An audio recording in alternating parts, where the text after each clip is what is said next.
Hello out there, Caniac Nation. Thanks for joining us for session 49 live of Caniac Sessions. I'm Griff, And I'm AB.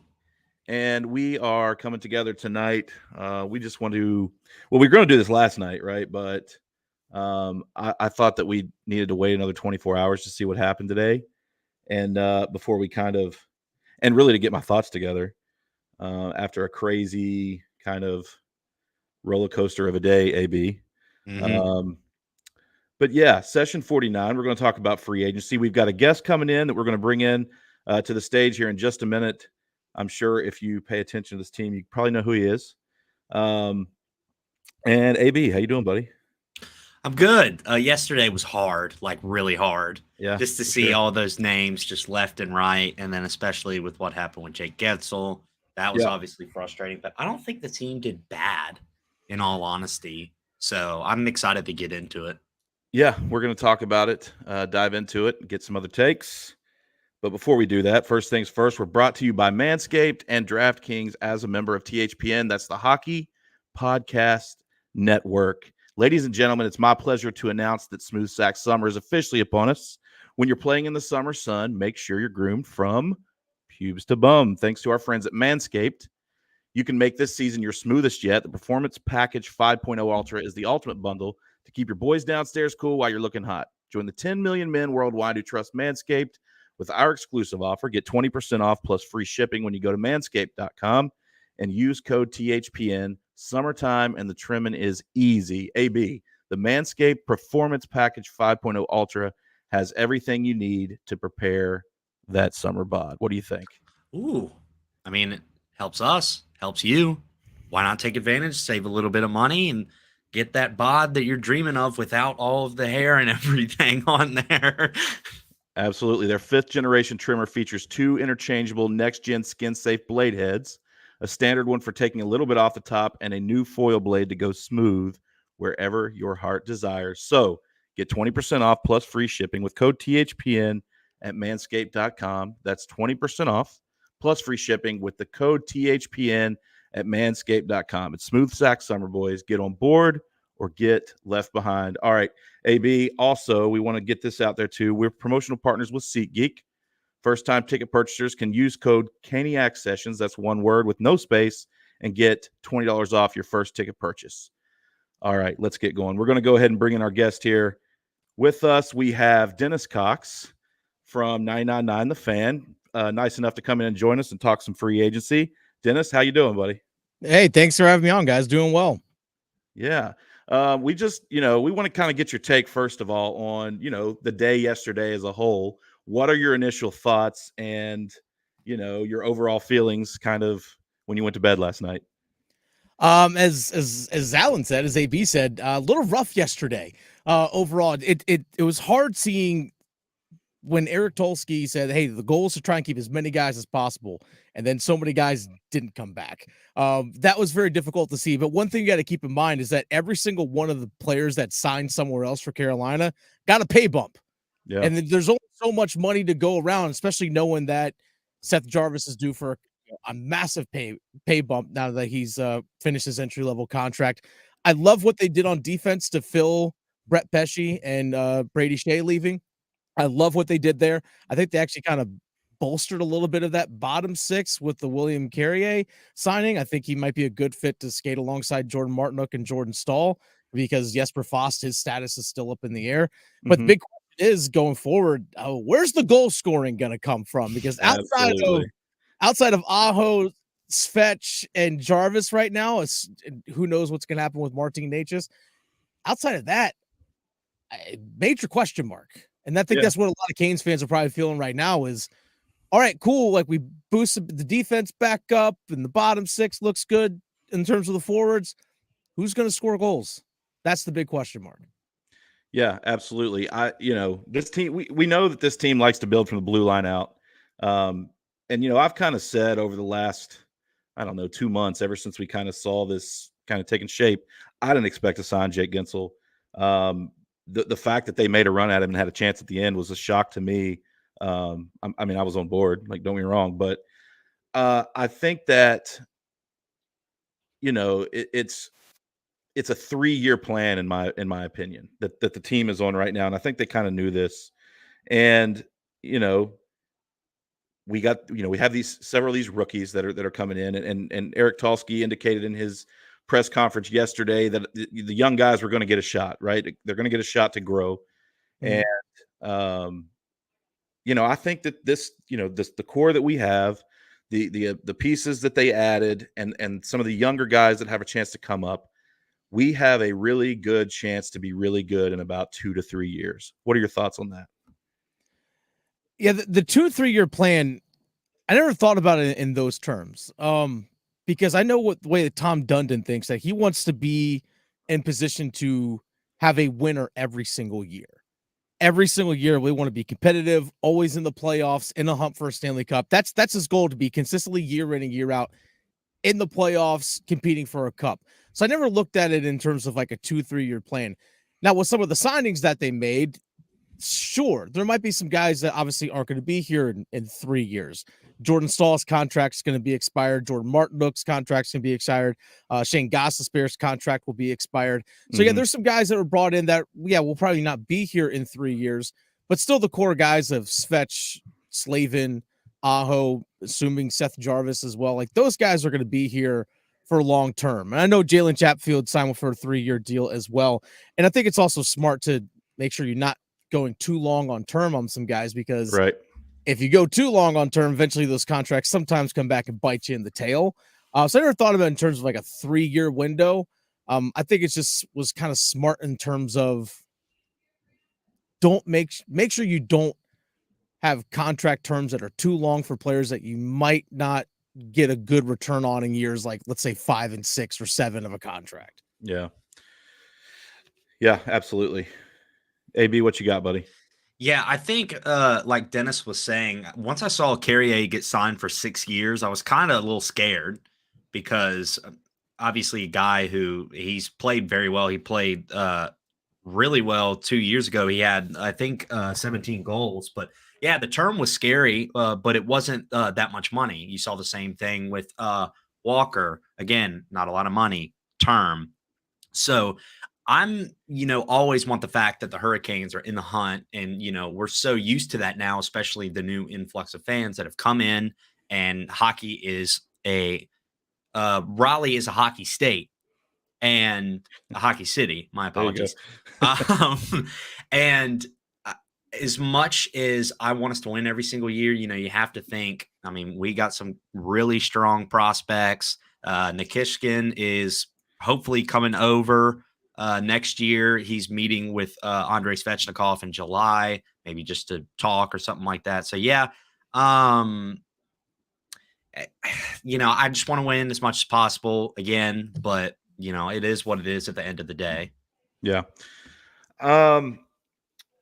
So Jake Gensel, let's talk about that quickly. I think that, we've seen various reports out there. Some of them were, a lot of people like to cast blame. Some like to blame the organization. Some like to blame the player, or maybe a mix of both. What are your thoughts, Dennis, on the Jake Gensel situation? Are you more, I'm not asking you to cast blame, but, just do you kind of see it on a something the team should have done better, something that the front office should have done better? Or do you just think that, hey, Jake didn't want to play here. He found the best deal possible and he went? I think there are a couple ways of looking at it. Obviously, everything that you mentioned, like, do you blame Jake Gensel? Do you blame the team? Is it a combination of both? To me, I think there's a little bit of it on both sides. I think Jake Gensel wanted to go to Tampa. I think that was his first choice. But Tampa didn't have the cap space to bring him in on the contract that they brought him in until the NHL draft, when they were able to clear a whole bunch of cap space. Mikhail Sergachev going out to Utah, they were able to trade and get rid of $8.5 million off their books and not retain any salary when they traded Sergachev to Utah. And a couple other moves that they made, they didn't have the money to make that signing. They just didn't have it. Tampa did it.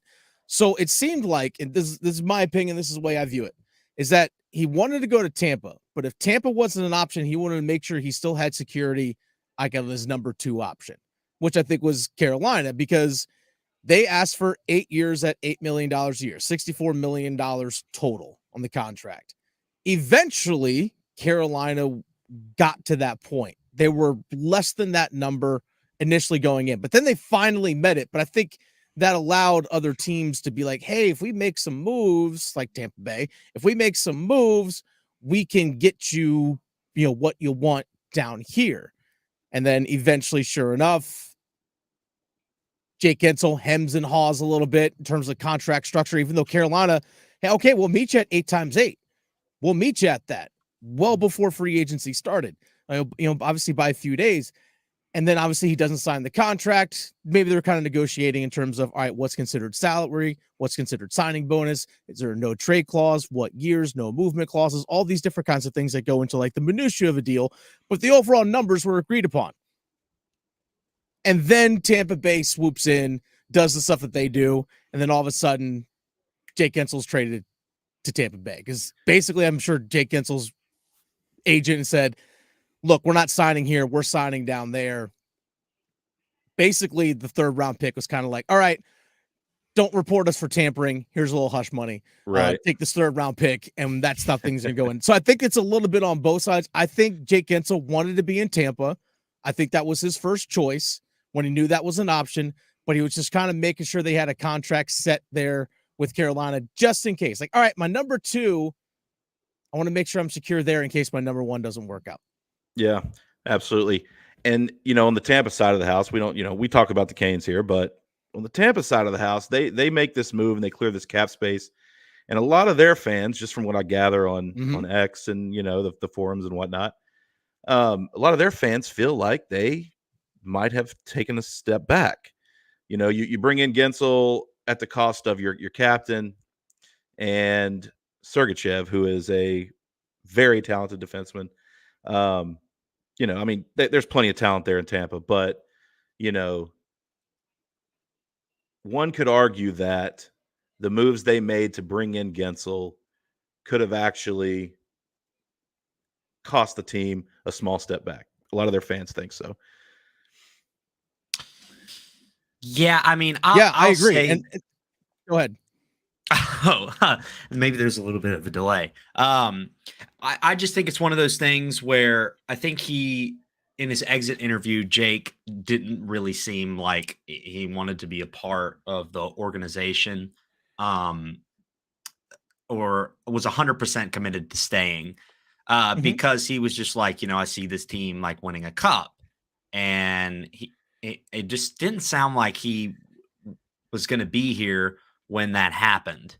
Yeah, so, I mean, it was just back and forth talk, and it just got delayed. And, we know Tom Dundon doesn't like to spend a lot of money, but when it's really good players, he will. And it was just back and forth. And finally, he got what he wanted, and it was just too late. So, yeah, but to lose Steven Stamkos, a guy who's been there for 16 years, was a first overall pick, captain there for I don't know how many years, but won 2 Stanley Cups, and you're just like, here, let's bring in this new guy. You're old news, even though he scored 40 goals last year. Go to Nashville or something like, or just the grass is greener somewhere else. Yeah. See you later, buddy. Yeah, go ahead, Dennis, your thoughts? Yeah, I think for Tampa fans, I think one of the reasons that has them upset is how they handled the situation with Steven Stamkos. It's like, wait, you lowballed him an offer. Reportedly, hey, we'll give you an 8-year contract at just $3 million a year. It's like, wait a second, that's it? That's all you think it's worth? I understand that you want to give me the 8 years, so you can give me that full, value of deal. This is what you're going to do to your captain. Like, as AB said, first overall pick in 2008, being your captain, you went to multiple Stanley Cups and you won multiple Stanley Cups together. And then that's how you treat him. So you let Stamkos walk, who scored 40 goals for you last season, and you got rid of one of your best defensemen in Sergachev, who's only 26 years old. So you think like, wow, he's only getting better a year after you signed into a massive contract at $8.5 million a year. Right. Okay, you got Jake Gensel in return, but we had to give up multiple good pieces in order to bring in just the one. It's like, sure, you have Nikita Kucherov. Yeah, you have Brayden Point. You have Jake Gensel. That's one hell of a line, by the way. They're going to, put up, 80 plus points each probably this season. But once you get past that, yeah, you have Victor Hedman still on defense. and all of a sudden, for some reason, you brought back Ryan McDonough at almost $7 million a year at age 35. It's like, well, wait a second. Are we actually taking steps in the right direction? Because it seems like we gave up multiple players and some of our core guys just to have one come in return. Absolutely. So yeah, if you're a Tampa fan, I totally get it. Mhm. Yeah, I mean, you're glad that you picked up the top free agent on the market, but at the same time, it kind of sucks, right? So Yeah, I mean, you signed the biggest deal. You did pick up the big fish, but again, at what expense? And by the way, Nashville cashed in on it. It's like, wait a second, we absolutely. can get Steven Stamkos, we can get Jonathan Marchessault, which at only $5.5 million a year for 5 years. I was like, I'm like, they got a steal there, in my opinion. And they got Brady Shea at 7x7, which I think is actually overall pretty good deal to get Brady Shea to come in. I'm like, Nashville just knocked it out of the park with 3 big time signings. Yeah, Good on they're them. solid. Good They're gonna on be them. solid. Absolutely. Good on them, big time. So moving back to the Canes. So yesterday we kind of saw it play out. It kind of started slow for us. Some things happened. We made some, depth signings, so on and so forth. Then it started getting better as the day went on, and I'd say about 5 or 6 o'clock yesterday evening, where you started kind of the day feeling bad, you kind of felt decent toward the end of the day. What your grade, I guess, on the performance of the team yesterday, given all the circumstances, right? The fact that Carolina doesn't like to, build their team through free agency, so on and so forth. What's your grade for the team yesterday? I would give it a C plus because I feel like I would love to have seen Brady Shea stay, but again, the money just wasn't going to be there. But the fact that you were able to fill both Shea and Pesci's roster spots and their positions on the team with less than the amount of money it would have cost just to sign Brady Shea. Like that's Right. something to keep in mind is that with Gostisbehere and Walker, I don't know why I forgot his name for a second. With Shane Gostisbehere and Sean Walker, those two guys are making $6.8 million combined. Brady Shea is making $7 million himself, and that doesn't even factor in Brett Pesce getting $5.5 million a year over 6 years. So I actually thought that Tulski did a really good job of filling those spots on the roster and relatively inexpensive, which is something that Carolina is known for doing. Like, hey, we can fill in those spots and not overspend. I love the Carrier edition. The 6 years, like AB said, kind of threw me off a little bit, but at just $2 million a year, that's a contract you can easily move if you have to in like 3 years, because there might be a team out there. It's like, all right, we could take on 3 years at $2 million a year for a veteran player. That's a contract. If you have to get rid of, it's easy to move on from it. So overall, but Tyson Jost, those guys, they're depth players. Jost probably is going to start the year in Chicago, is my guess. He's going to be this year's version of Max Comtois years ago. Guys might remember Greg McKegg. That's kind of what he's going to be for the team, which is totally fine. You still need that guy that's going to be in your system that if you have a rash of injuries all of a sudden and you got to bring up somebody that you can plug and play right away and trust to play 7 minutes and not screw things up, there's Tyson Jost for you. But the big concern is, what are you going to do at basically what's your second line going to look like? Yeah. You got to have secondary scoring outside of Aho, Jarvis, and Svechnikov.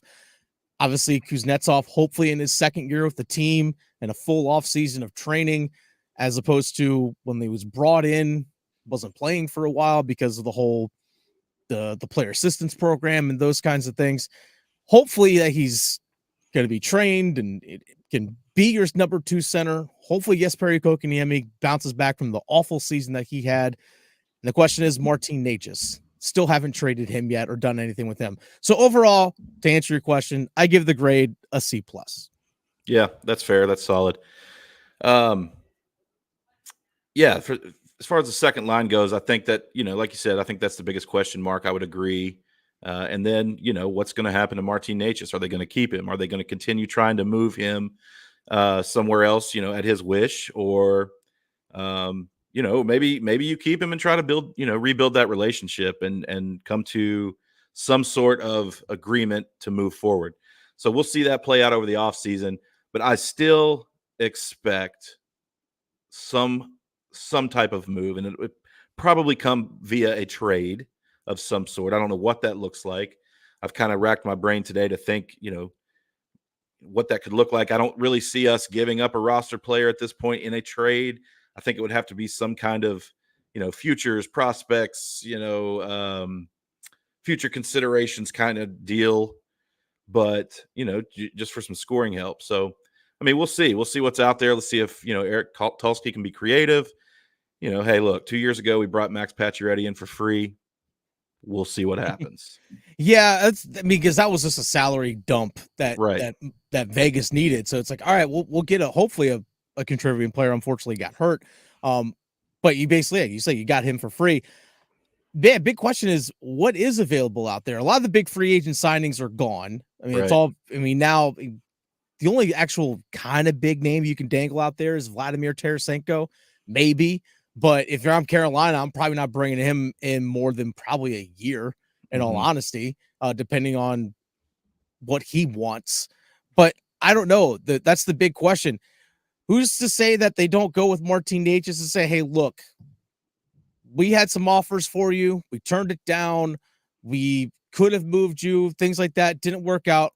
We know that you want to have a different role. Let's play out this one more year. Let's go out there. Like, you go out there, ball out, score a bunch of goals, play the right way, play the way we ask you to, and still score a bunch. Make yourself look good. Go hit free agency. Go do your thing. Go get your big contract, but still play the way we ask you to do this season. Let's help each other out. Let's go win, and then you can go get paid. Like, what's wrong with that? What's wrong with doing that, in my opinion? Right, nothing. And I think he's got more of an opportunity this year to be that player that he wants to be. He's going to get top minutes. I mean, he was third on the team on ice time last season. He's going to get power play one time. So, I mean, the only other thing is what he wants to play center. Well, yeah, he's he not wants play, to play. That's a big thing. I think that's the big hang up, is that he doesn't want to play in a system that is so defensive first. Like, you have to be super responsible in the defensive zone, and he wants to be a centerman. It's like, well, here's the thing. You've popped in at center at moments. Like, for example, you've taken some faceoffs on power plays, or depending on the side of the ice, sometimes you've taken faceoffs in the offensive zone. So we've seen you do it a little bit before, but Rob Brindamore clearly doesn't trust you defensively to be a centerman, because we've seen Martin Necas in the past kill penalties. That's something that he has done and created some scoring opportunities shorthanded. He's done that in the past. The fact that they have taken Seth Jarvis and said, hey, we're going to teach you to be our right-handed faceoff guy in the defensive zone in shorthanded situations tells me everything. That's like, you know what? They don't trust him to be a center, even in shorthanded situations or even strength. Hey, defensive zone draw. Can we trust you to win it? And if you lose it, to be responsible defensively, because you don't even do it as a winger right now. So he wants to be a center. Clearly he hasn't proven he could be a winger with this team in terms of being consistently responsible on the defensive side of the ice. So that's the reason why Rob Brindamore doesn't trust him to be a center. That's the reason why Don Waddell, former GM, after the season said, yeah, number 2 right-handed center is something that we need. Martin Necas has been there saying, like, I can be this. Well, clearly they don't trust you to do that. Maybe someone else will. Carolina Hurricanes don't. Yeah, absolutely. AB, anything else for Dennis before we let him get out of here? No, I mean, I will say he had a really good point. Well, Marty Necas has been here. He was drafted as a center / right winger, wanted to play center, hadn't worked out. And I think one of the big things that I've noticed too is that when he carries the puck for a long time and tries to do, the extra move or everything like that, it creates turnovers. And, he's coming back and he's trying to play defense and it just doesn't work out. And, I knew when Seth Jarvis started being the right-handed face-off guy that, Necas was never going to play center. But yeah, you still need a guy like Necas on your team. But if he's going to be stubborn about money and the position, then, you need to trade him for a guy who's second-line center, right-handed shot. And then, like we talked about earlier, the defenseman losing Shea and Pesce was obviously a big kill to us, but let's not forget Shane Gostisbehere scored over 50 points last year. Yeah, 56. So, I mean, that's a pretty good option for a decrease in pay. So I think the team looks fine on the back end. It's just where's the scoring? Because Ahu and Fetch and Jarvis can't do it all. No, So they you can't. got to add somebody. Absolutely. Hey, look, it's going to be an interesting offseason. Going to watch it closely. But hey, Dennis, last question for you. Sure. Is this team a playoff team? I still think they can be. I think it's going to be a lot more difficult, but if you look at the division, I mean, Washington's made a lot of moves, but they've also made a lot of moves I don't think make sense, and they're also about $14 million over the salary cap right now, so they still have some things to figure out. Philadelphia, I don't know if they've really gotten that much better. I mean, New Jersey, I think, did get better. I mean, they're adding Pesci, they're adding Stefan Nason. Time will determine how things are going to look with the new coach and everything there. I don't think the Rangers are any better than what they were last season. Like they're not adding anybody to their roster. I mean, they got some guys that were like on the lower part of their depth, third, fourth line guys like Jack Roslovic that's not coming back. I still think they can make the playoffs. I think it's going to be a little bit more of a grind. I think this is probably not a team that's going to be the 104, 105, 106 point team that we've seen, be top 5 in the NHL. I think it's going to be more of a grinding style team, kind of similar to what we saw at moments, early in Rob Brindamore's tenure. I think that's probably what you're going to see in terms of how the roster is constructed right now. I still see them getting into the playoffs, but it's not going to be as easy, and it's going to be a little bit more of a grind throughout the season. The way it's constructed right now, but again, we're only day 2 of the new league year. It's only July 2nd. Right. There's still a lot that can happen between now and October 11th when the season starts. You don't know who's going to get traded. You don't know what else is going to fall to you.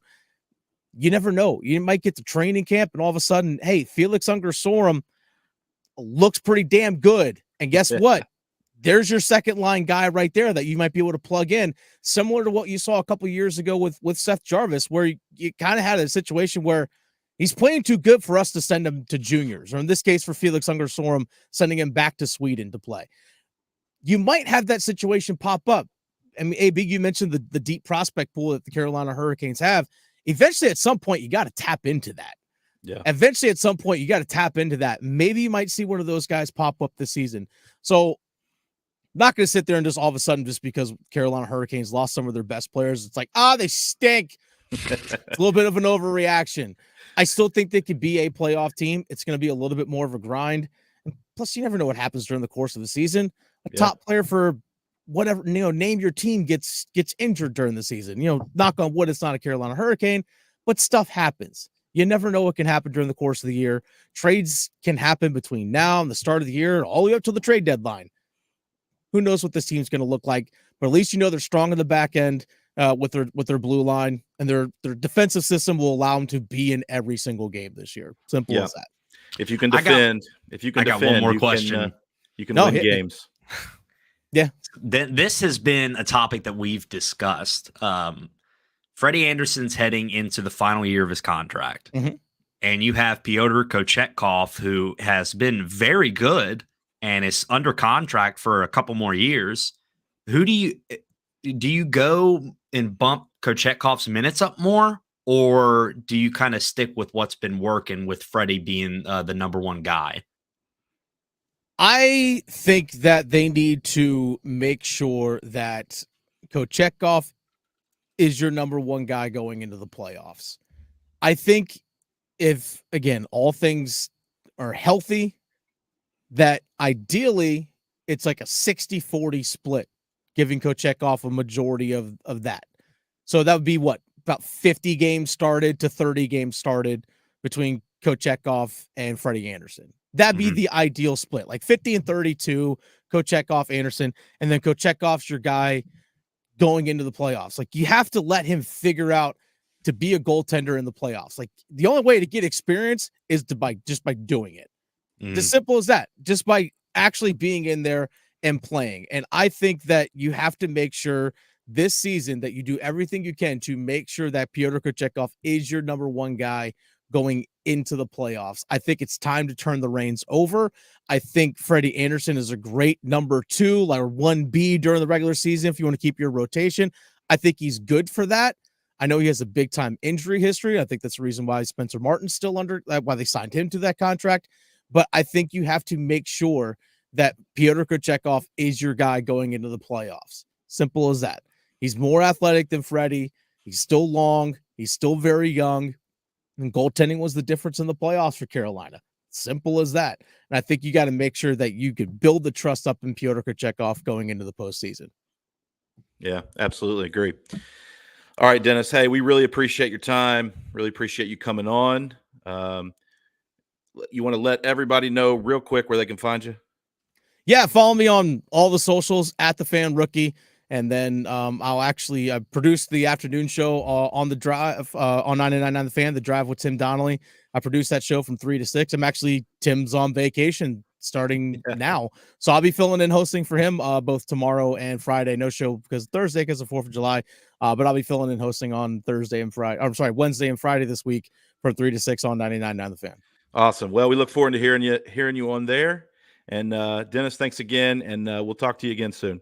My pleasure, Dennis. guys. Thanks for having me on. Sure. All right, AB, let's continue here. But before we do, we are going to hear from our next sponsor at DraftKings.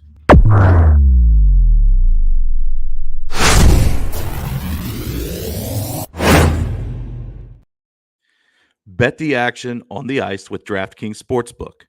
Download the app now and use code THPN.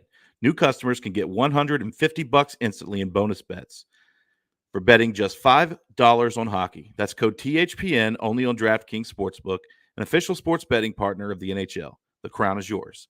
Bonus bets expire 168 hours after issuance. Gambling problem? Call 1-800-GAMBLER or visit www.1800gambler.net.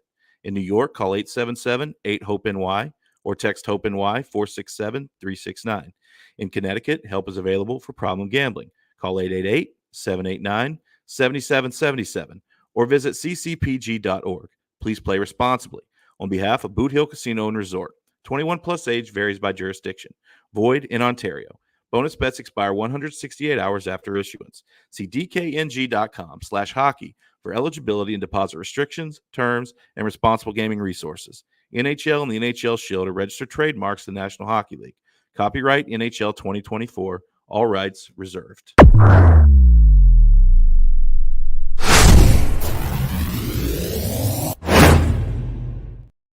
All right, AB, we're back. We're back. Fun fact. I don't know if you knew this, but for everybody watching, I used to work with Dennis when I was an intern at Capital Broadcasting. So yeah, that's awesome. Fact Great in guy there for you. Yeah, very nice. I used to so when Matt Rule was still the coach of the Carolina Panthers, and he did the fake Matt Rule videos. It's great. Excellent. I loved them. They were my favorite. But yeah, awesome. I've been wanting to have him on for a while, so glad we got him. Yeah, great guy. So let's continue on here. We are going to go over, kind of the people that left, the players that left, players we brought in, re-signed, whatever. Just kind of talk about it and kind of talk about who they are, where they came from, what kind of style they play and whatnot. So we'll get right into it with the players that left, right? Obviously, Jake Gensel to Tampa Bay, Teuvo Teravainen to Chicago, Stefan Nason, second tenure with the Devils, Brett Pesce to the Devils, Brady Shea, like we talked about with Nashville, and Tony DeAngelo, who is still unsigned at this point. All of them signed good deals, AB. I mean, other than maybe – everybody got a raise pretty much except for maybe Turbo. He took basically the same annual value as we were paying him here. Mm-hmm. Yeah, I mean, I'm glad everybody's happy. It just sucks. Jake the Snake. You said that before we started. I like that nickname. Based off of a Hall of Fame wrestler. If you know, you know. Yeah, Teravainen going back to Chicago was honestly a surprise for me. I thought he was going to go somewhere different, like maybe to a contender or a playoff team. Uh, Chicago's not there yet.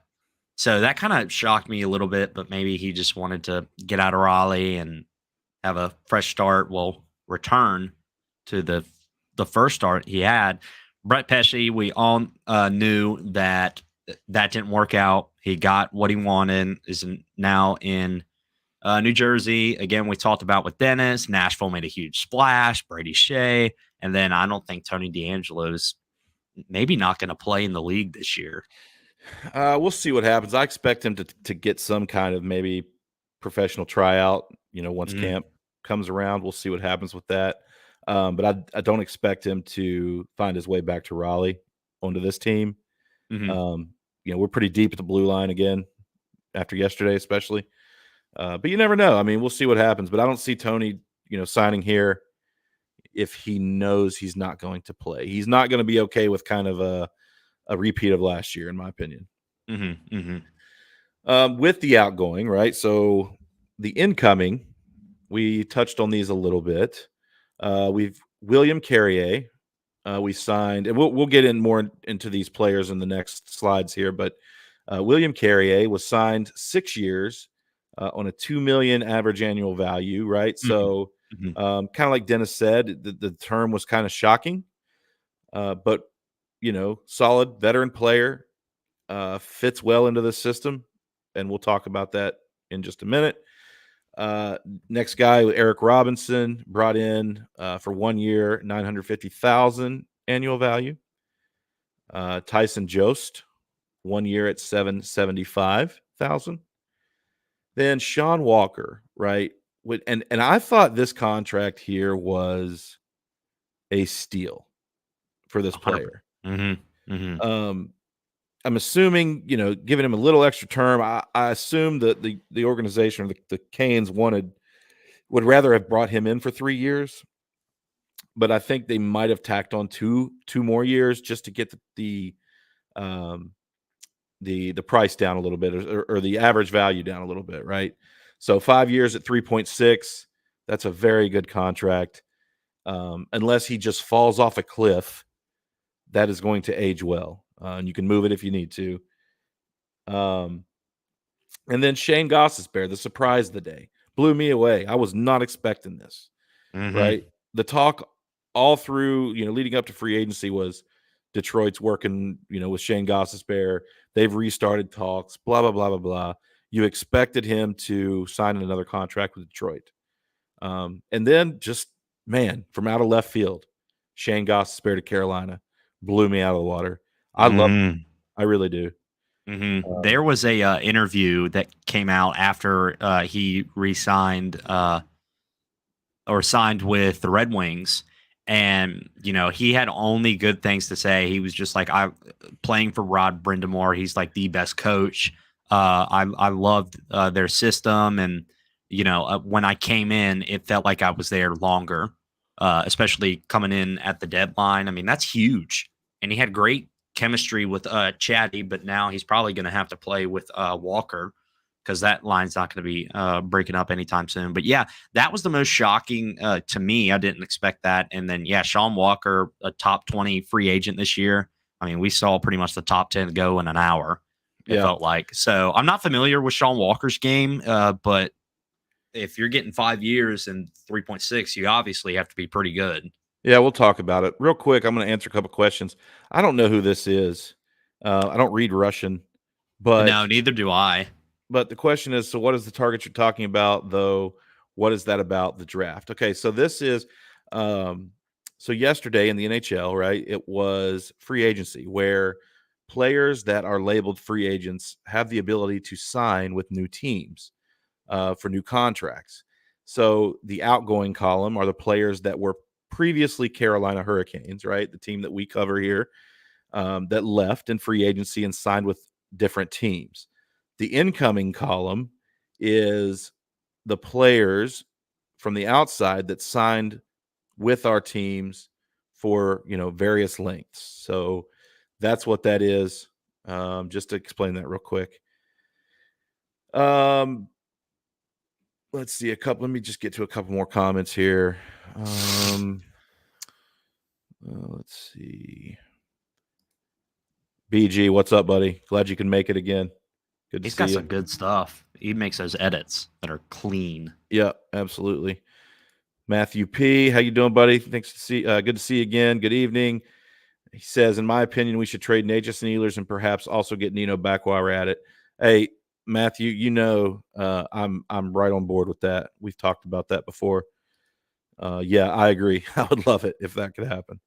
Here's another one from Matthew P. I also wouldn't mind trading for Line at this point. I mean, I don't know. Like, I was against it at first, but given the current state of things, I'm not opposed to a Line coming on board as long as there was some retention, some salary retention. I don't want to pay that full contract. I don't even know if we can afford that full contract at this point. BG, Konechny is my target. Philly with cap issues. Connect to Tenacious at one point. Go make it happen. Yeah, I mean, that could be a possibility. It'd have to be Natchez and some stuff.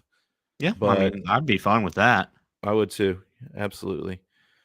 Konechny would be a good trade target as well. Yeah. Yeah. So I'm looking that person in the chat is in Russian. It's Dmitry or Dmitro Lively Bolanov. We'll just call him. Let's call him Dima. Isn't that what they call Orlov? I think so. Yeah. Just whatever. All right. So what else? Walker is going to be a stud. BG says going to be a great fit. Solid deal too. Yeah, totally agree. All right, moving on here. So as far as players that we have re-signed or extended, we knew Jalen Chatfield came in a few weeks ago at 3 years times $3 million average annual value. Jacob Slavin signed his nice big extension. Held a press conference yesterday morning, right at noon, and signed it live, on the air. 8 years, 6.46, coming in at under 6.5. Just absolutely amazing contract for the team. Jacobs gets to stay in Raleigh. He loves it here. He said as much. And he's going to be a Hurricane for life. And we could very well see that number hanging up in the rafters one day. Absolutely. Jordan Martinook, which near and dear to me. I know people like to give Martinook a hard time, but I love the guy. I mean, you need guys like Jordan Martinook to win. That's right. I could sit here and talk for an entire session on what Jordan Martinook means to this team, to the head coach, and to his teammates. I won't do that, but a lot of people tried to engage with me yesterday on X, when I posted that thing about bringing him back. I would love to sit there and argue with all of you over that, but I'm on vacation right now, actually, and so not going to do that. But I'm so glad we brought him back. 3-year, $3 million. Then there's also Ty Smith, right? The other player that we acquired in the Gensel trade at the trade deadline. Brought him back on a 1-year, 2-way contract. Money's not really important. I expect him to be at the AHL level. Looks like AB dropped from the stream. I think he's having computer trouble, so we'll keep going through it here, and I'm sure he'll pop back up in a second. And then the last signing was Ryan Suzuki, also a 1-year, 2-way contract. So he will be able to move between the NHL and the AHL dependent upon whether he makes the roster or not. So expect those two to be in Chicago at our AHL affiliate. Restricted free agents, right? So this is a list of all the restricted free agents that were on our team this past season, right? Seth Jarvis, Martin Natchez, Jack Drury, Dylan Coughlin, Max Comtois, Griffin Mindell, Blake Murray, and Tuka Tiaxola. So for those of you out there that might not understand how the free agent system works, if a player is a restricted free agent, that means their rights are still controlled by their current team.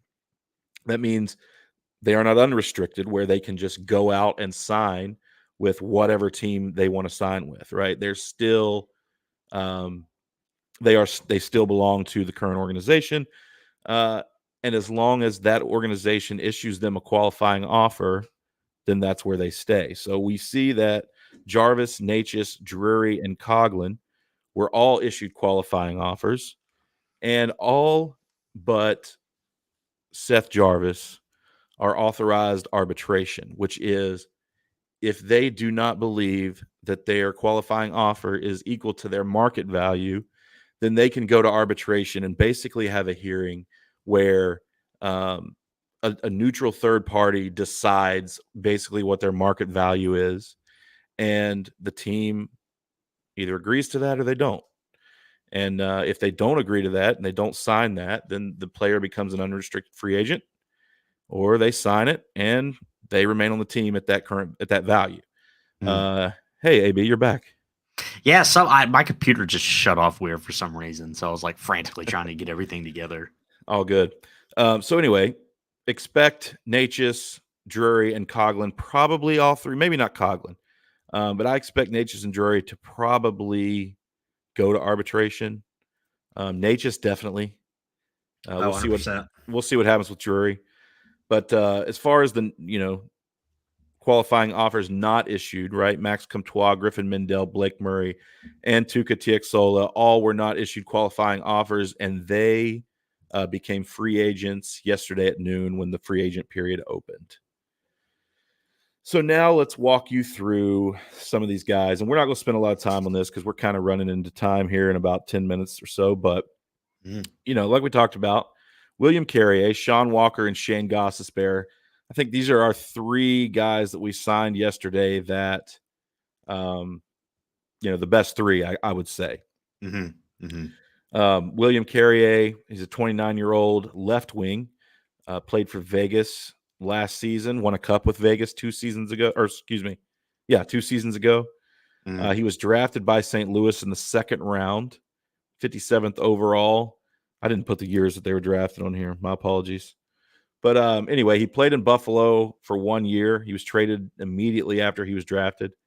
And then then Vegas for 7 years. And he's really, he's a hurricane, man. He fits the system. He's a forechecker. He's physical. He, not much of a scorer, but he did score 16 goals 2 seasons ago. So he'll fit in nice on the wing in our bottom six somewhere. And, a grinder, real, gritty, one of those guys that you need. Yeah. He is a lot like Stefan Nason. But again, Carrier has cup experience. He's done it before and been successful. So I like it. Term, like we talked about, it was a little odd.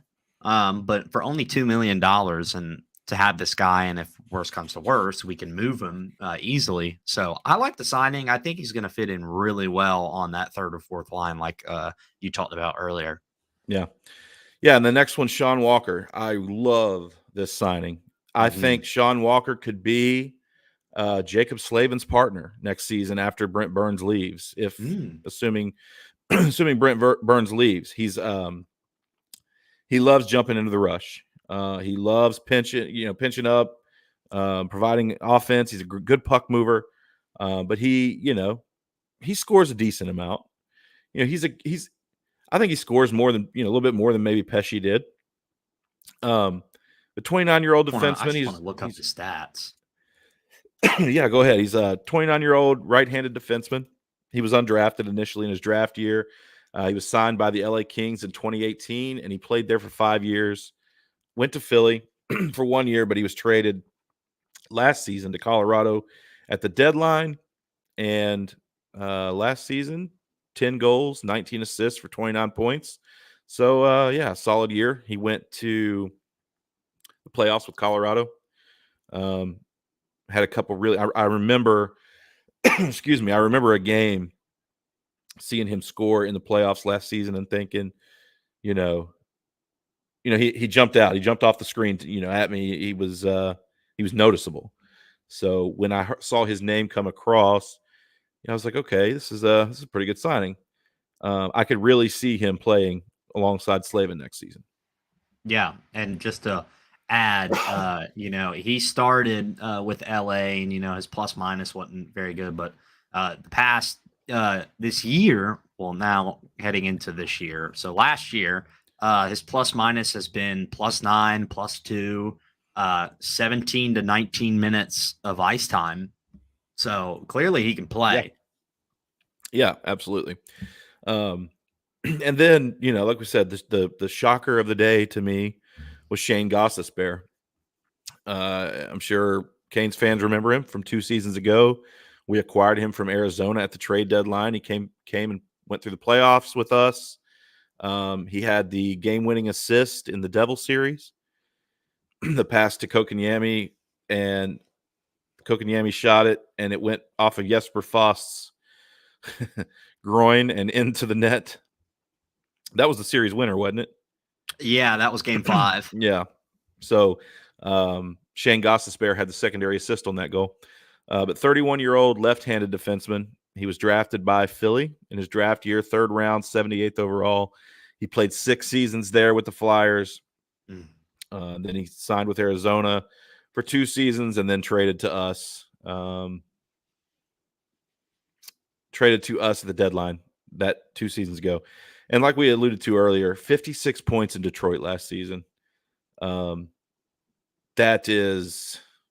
great. I mean, these 2 guys, Sean Walker and Shane Gostisbehere, are Shea and Pesce replacements, and we got them less than what Shea is making in Nashville, let alone Pesce, right? Both of these guys together, their cap hit is less than that of Brady Shea, and arguably an upgrade. I think, Shane Gostisbehere. I mean, Brett Pesce is a very solid defenseman, 2-way defenseman. I don't want to minimize that, but so is Shane Gostisbehere. I mean, we've seen it firsthand. So I'm excited about this, AB. I think these guys are going to be great here. All 3 of them. I think they all 3 are going to play well in this system.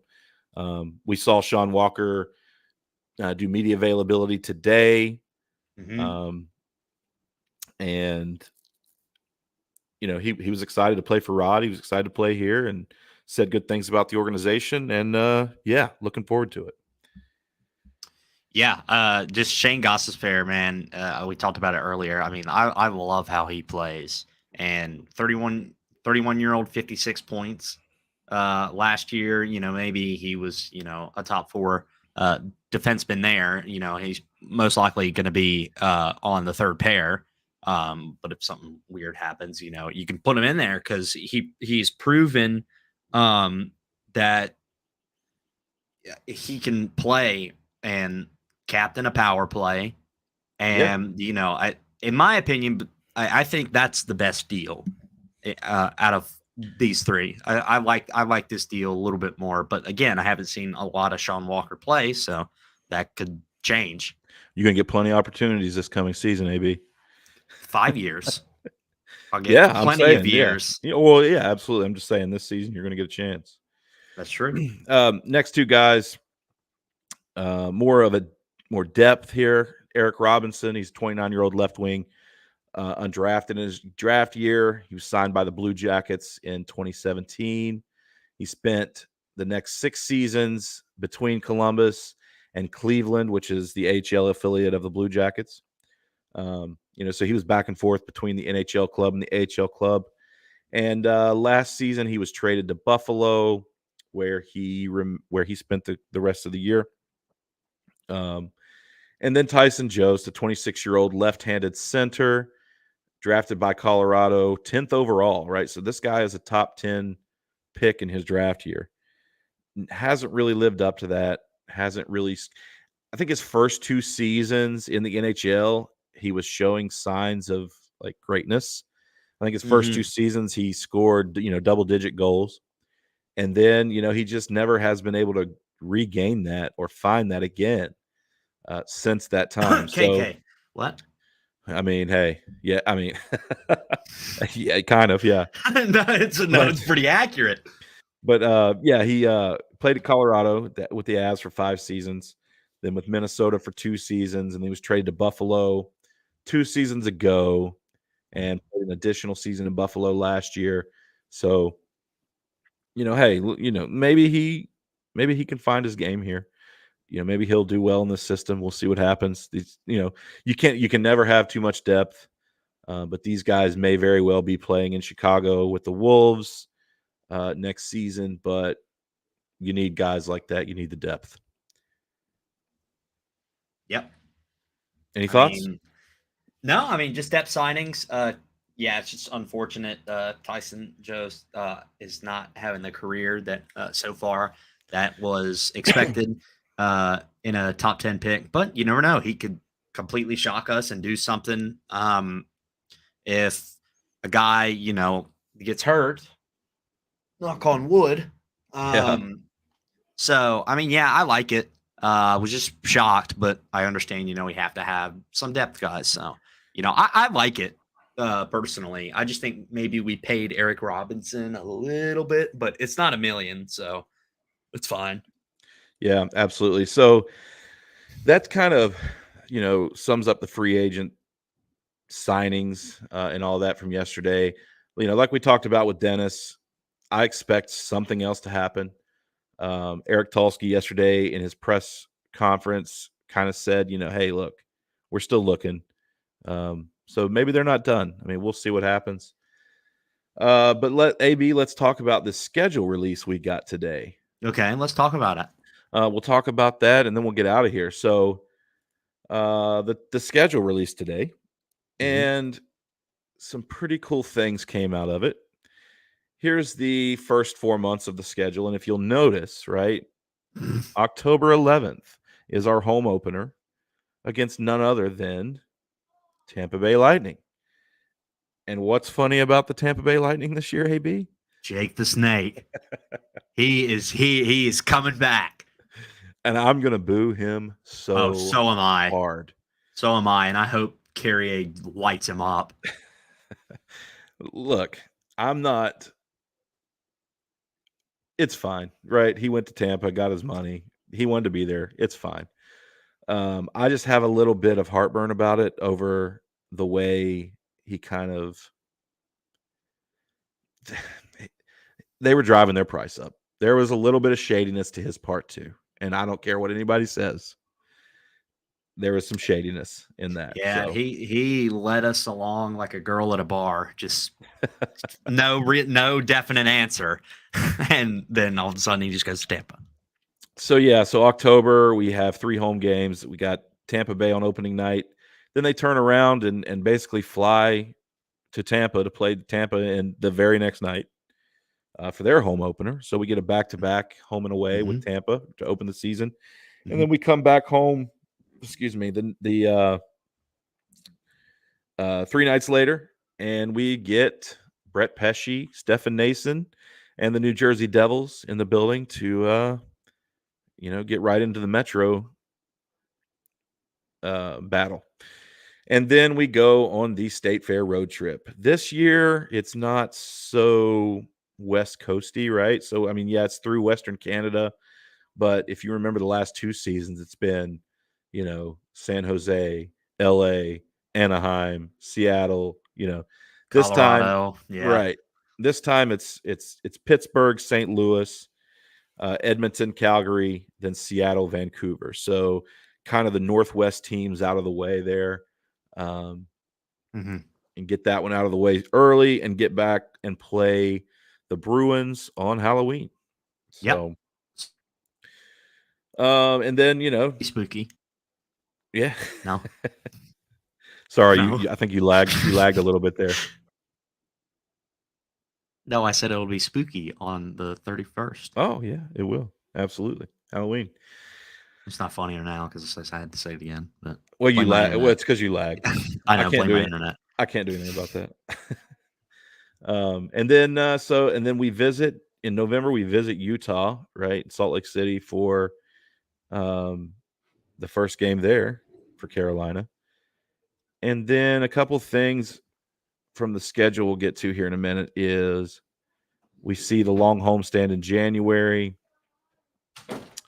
Then February is light, no All-Star break this year because the Four Nations face off. And then March is very busy. Yeah. But I like how it's divided up, homestand, road trip, homestand. Because if you remember last March, it was like away, home, Away, home, yeah. away. So, and then like 4 games or 3 games on the road to end the year. Right. And then in April, it's road heavy, but again, it's divided up to where we're not home and away every other night. So we end on the road. Couple more notes. October 11th, like we said, opening night against Jake the Snake. That's right. 6-game state fair road trip. We got the 5-game homestand, January 4th through 12th. February 9th through 20th is a Four Nations face-off break. No All-Star game this year. I'm looking forward to that. Yeah. That'll be fun to watch. Yeah. Well, I'm cheering for the U.S. You said, is it bad to cheer for Finland? But I could cheer for the the Canes players wherever they are. But if it's the U.S., I can't. I hear you. I understand. I'm cheering for the U.S. too. That Finland team looks nasty. very fun. And then the schedule has 15 sets of back-to-back games. 4 of those involve travel. So not too bad, AB. The schedule really, I like the way it lines up this year. I think it makes sense. Unlike last year where we were on chaos. Yeah, we were on 6-game road trips, sitting still for 2 days in between games. I mean, just ridiculous. But I'll give you the last thought, and then you can take us out of here, buddy. No, I mean, I'm excited for the Four Nations face-off. Again, it feels like our schedule is getting better compared to last year, which is something that's going to be something to look forward to, especially opening night. But not unfortunately, let me say thank you so much for listening to this live stream, session 49. If you're listening to it on a podcast platform of Caniac Sessions, it was Free Agency Fiasco. And That's Dennis right. Cox from 99 The Fan joined us. And if you haven't already and are watching the live stream right now, make sure to subscribe to us on YouTube, like, comment, and turn on the notifications bell so you won't miss another live stream. If you want to listen to us on all podcast platforms, it's Caniac Sessions, social media, exact same thing. And if you want to keep up with Griff, you can keep up with him at M_Griff10. And if you want to keep up with me on X, you can follow me at AB Caniac Session. Thank you so much for watching and listening, and we will see you in, session 50. That's right. Bye.